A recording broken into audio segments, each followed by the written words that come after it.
Good morning, good morning, good morning to you. Good morning, sweet baby cove. Cock-a-doodle-doo. We're learning to stick our tongue out.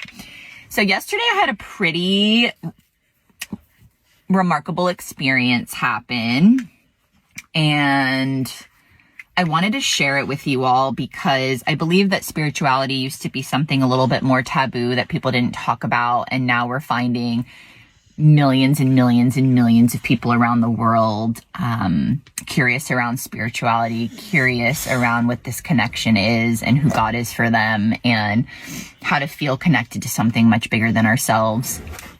And it's a really beautiful thing. And it's helped me as I've come out of my spiritual closet over the last several years. And what I feel in my heart of hearts is accessibility and relatability as it relates to spirituality. And so here I am in my car on a Sunday morning.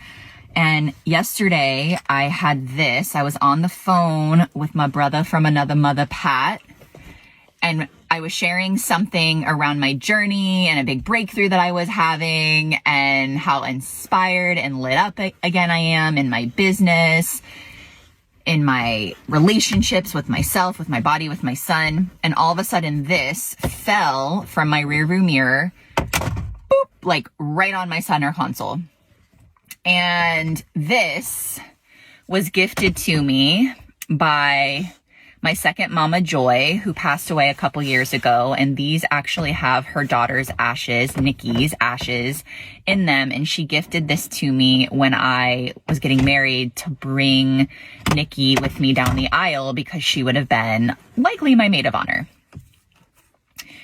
And this has never happened before. So both of them are no longer here on this earth plane, and they're both very meaningful people in my life. And there's a part of me that wants to be like, I should re-record this video because my son. And no, this is real life, real happenings right now. Spirituality is authenticity, and this is an authentic moment.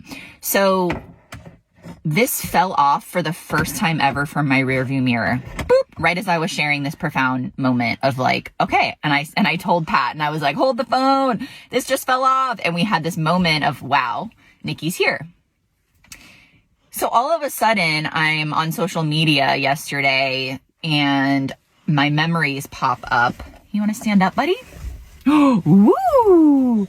My memories pop up that it's Nikki's birthday, March 22nd. For some reason, it escaped me that it was March 22nd. And 3/22/03/22, it's just March 22nd. March is such a pivotal month for me in general. It's eclipse season. We've got the equinox. It's March 6th is the day that Nikki died, and March 22nd is her birthday. I believe she's one of my guardian angels. My whole trajectory of my life changed after she transitioned, and this is hanging up in my car. So all of a sudden I see that it's her birthday, and I shared a story from 5 years ago that said, I've never felt closer to you, Nick. I can't wait to receive all of the signs and synchronicities and messages from you today.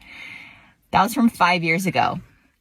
This has never fallen from my rearview mirror, and it happens to fall off on her birthday, her 39th birthday. You can't make this up. And I want to talk about the subtle realms. And I want to talk about, so many of us want to feel connected to the people that have left this earth plane. So many of us want to feel connected to our intuition. And there's so much noise and there's so much distraction. And every time there's quiet, we want to fill that quiet with something. And every time there's stillness, we want to fill it with movement. And every single time that there's a pause, we want to fill it with a distraction. And that quiet, that pause, that sacred moment is where we feel God. And I don't care what we call God, higher power, source, universe. It doesn't matter what we call it. What matters is that we feel it, and how we feel it is in the silence and the stillness. And I have moments like this happen multiple times a day in different forms. I have pretty subtle experience and I have pretty profound experiences. And it's because she died over 20 years ago and I have devoted my life to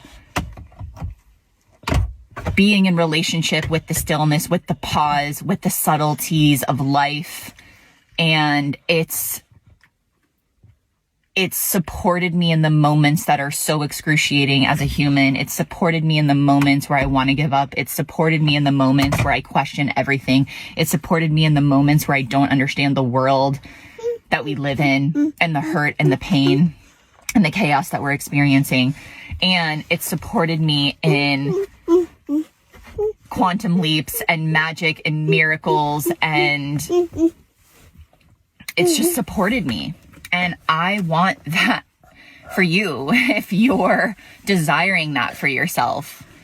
And I would love to just maybe send me a message or even comment. Maybe let's comment on this post if you've had an experience like this. I've had so many experiences with people that have crossed on the other side in my life that I receive so many messages and so many signs and so many synchronicities to the point where you cannot make this up, to the point where my husband is like, whoa, Lindsay, weird things are happening.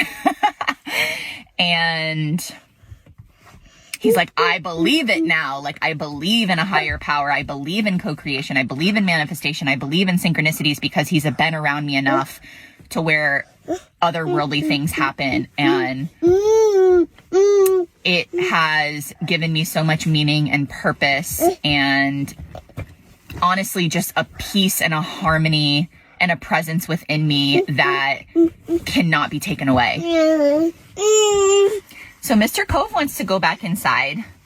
He didn't want his mama to leave him for that brief moment. But here we are. Here we are. I love you.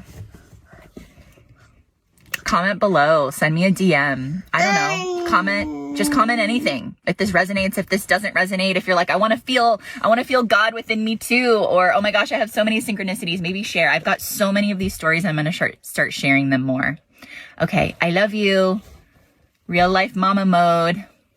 Mwah.